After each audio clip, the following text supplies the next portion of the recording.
Greetings watch fans, welcome to another video. This time we're going to solve a problem of getting an old Quartz watch going again after lying in a drawer for many years.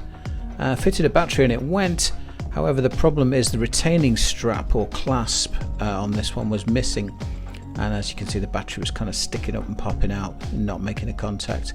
Older Quartz watches often need this retaining strap to make the contact and work, so I spotted a little screw there where I could slide something underneath.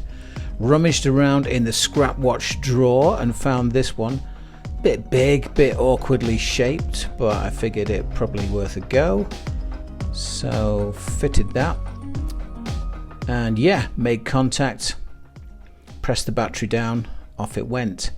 However, the tab prevented the case back from pressing on again, so got some tools and snipped that off, and then turned the strap around the other way, screwed it down there. You can just see it, the side of it under the tab, under the screw. And next job, get busy with the Polywatch. This is good stuff, and 10-15 minutes can get rid of most scratches, even on something that's 40 years old.